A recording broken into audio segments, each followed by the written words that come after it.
জয় শ্রীমন্নারায়ণা। এই ভাষণটি দিয়েছেন রামানুজ দাস শ্রীমান গট্টু বেণুগোপাল স্বামী। অধ্যায় 18 মোক্ষ সন্ন্যাস যোগ শ্লোক 8। दुःखम् इत्येव यत्कर्म कायक्लेश भयात् त्यजेत् सकृत्वा राजसं त्यागं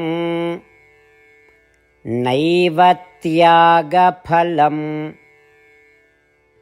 लभेत। ओम। গীতাচার্য শ্রীকৃষ্ণ পরমাত্মা অর্জুন সহ আমাদের সকলকে মোক্ষ সন্ন্যাস যোগ শিক্ষা দিচ্ছেন। পরমাত্মা বলছেন, অর্জুন, নির্ধারিত কর্ম বা বৈদিক কর্তব্য পরিত্যাগ করা কারণ সেগুলি কষ্টদায়ক, বেদনাদায়ক এবং শারীরিক অবস্থি সৃষ্টি করে রাজসিক পরিত্যাগ বলে। এই ধরনের পরিত্যাগ কখনোই ভালো ফল দেয় না আর কখনো জ্ঞান বৃদ্ধিও করে না। এই কথা বলে শ্রীকৃষ্ণ পরমাত্মা স্পষ্ট করে দিচ্ছেন যে দেহের জন্য কষ্ট হবে এই ভয়ে নিজের ধর্ম ও কর্তব্য ত্যাগ করাকে রাজসিক ত্যাগ বলে এবং এই রূপ ত্যাগ কখনো শুভ ফল চেয়ে আনবে না। অতএব আসুন আমরা আমাদের নির্ধারিত বৈদিক কার্যগুলি ত্যাগ করি না যে তারা আমাদেরকে আবদ্ধ করবে, বা এই ভয়ে যে আমাদের সেই কার্যগুলি সম্পাদন করতে কঠোর পরিশ্রম করতে হবে। আমাদের বৈদিক কর্তব্য যথার্থভাবে পালন করার সময় এবং শ্রীমান নারায়ণকে প্রাপ্ত করাকে আমাদের জীবনের লক্ষ্য করে আর শুধুমাত্র শ্রীমান নারায়ণের আশ্রয় প্রার্থনা করার সময় আসুন আমরা শ্রীকৃষ্ণ পরমাত্মার কথাগুলিকে শ্লোকের আকারে পুনরাবৃত্তি করার চেষ্টা করি। दुःखमित्येव यत्कर्म कायक्लेशभयात् त्यजेत् सकृत्वा राजसं त्यागं नैव त्यागफलं लभेत्। শ্রীমদ্ ভগবদ গীতার এর সম্পূর্ণ সারমর্ম শ্রীকৃষ্ণ পরমাত্মা দ্বারা প্রদত্ত হয়েছে। অধ্যায় 18 এর শ্লোক 65 থেকে 70-তে 8টি কাজ করার নির্দেশ দেওয়া হয়েছে। শ্রীকৃষ্ণ বলেন, আমি সেই 8টি কাজ অনুসরণ করা ভক্তদের প্রেম করি। আমি সমস্ত প্রকারে এই ভক্তদের রক্ষা করব। শ্রীকৃষ্ণ পরমাত্মা দ্বারা বলিত শ্রীমদ্ ভগবদ গীতা শ্রবণ করার পরে অর্জুন বলেন, করিষ্যে বচনম তব। এর মানে হলো, কৃষ্ণ, তুমি যা বলেছ তা আমি করব। এই কারণেই শ্রীকৃষ্ণ অর্জুনকে সমস্ত প্রকারের সফলতা এবং জয় দান করেছেন।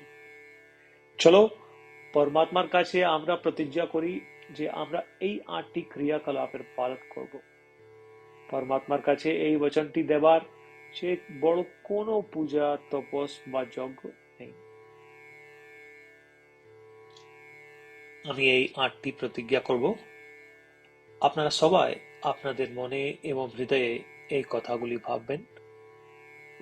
এভাবে আমরা শ্রীকৃষ্ণকে আমাদের বাণী প্রদান করি। আসুন আমরা সকলে শ্রীকৃষ্ণের মুখ আনন্দে উদ্ভাসিত এবং আনন্দ অনুভব করি।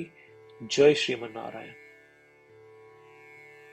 এইটি আমাদের 8টি প্রতিজ্ঞা। আমাদের প্রথম প্রতিজ্ঞা, হে শ্রীমন্নারায়ণ, যেমন তুমি নির্দেশ দিলে আমি সর্বদা তোমার উপর ধ্যান এবং তোমার কথা চিন্তা করব। আমাদের দ্বিতীয় প্রতিজ্ঞা, হে শ্রীমন্নারায়ণ, যেমন তুমি পরামর্শ দিলে আমি সর্বদা তোমার ভক্ত হব। আমাদের তৃতীয় প্রতিজ্ঞা, হে শ্রীমন্নারায়ণ, আমি আমার সমস্ত কর্ম তোমার সেবার জন্য এবং তোমার সন্তুষ্টিতে করব। আমাদের চতুর্থ প্রতিজ্ঞা, হে শ্রীমন্নারায়ণ, তোমার উপদেশ মোতাবেক আমি অনুসরণ করব। আমার বিশ্বাস আছে যে আমি শুধু তোমার। আমি সর্বদা হাত জোড়ে প্রণাম এবং তোমার পূজা করব। আমাদের পঞ্চম প্রতিজ্ঞা, হে শ্রীমান নারায়ণ, আমি মনে করি তোমার শব্দ মামেকম শরণম ব্রজ, যেটি তুমি কেবল মাত্র তোমার উপর সমর্পণ করার বলেছ।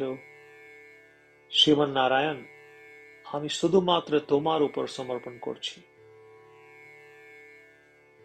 আমাদের ষষ্ঠ প্রতিজ্ঞা, হে শ্রীমান নারায়ণ, আমি মনে করি তোমার শব্দ মা শুচহ, যা তুমি আমাদেরকে আশ্বাস দিয়েছ যে আমরা দুঃখী থাকবো না, আমি আর দুঃখিত হব না।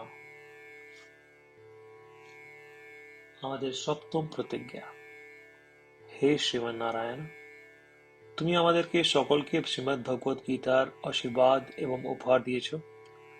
আমি তোমাকে প্রতিদিন অবশ্যই একটা শ্লোক পড়ব অথবা শুনব, এই প্রতিজ্ঞা করছি।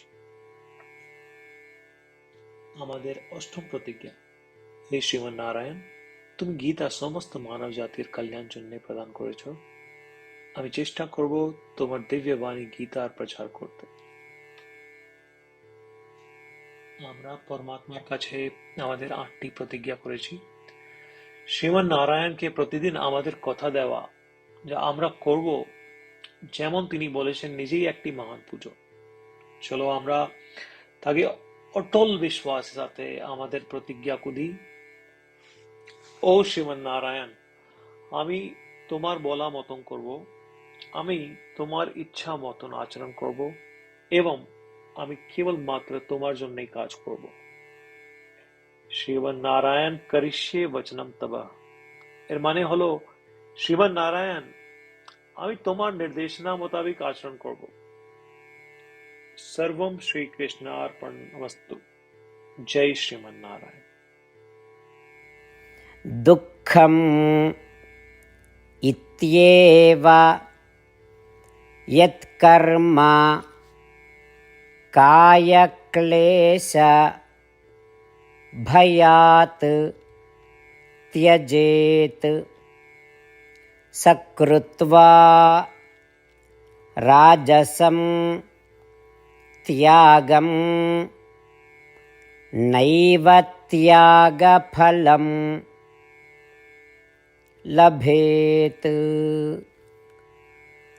ওম दुःखमित्येव यत्कर्म कायक्लेशभयात् त्यजेत् सकृत्वा राजसं त्यागं नैव त्यागफलं लभेत्।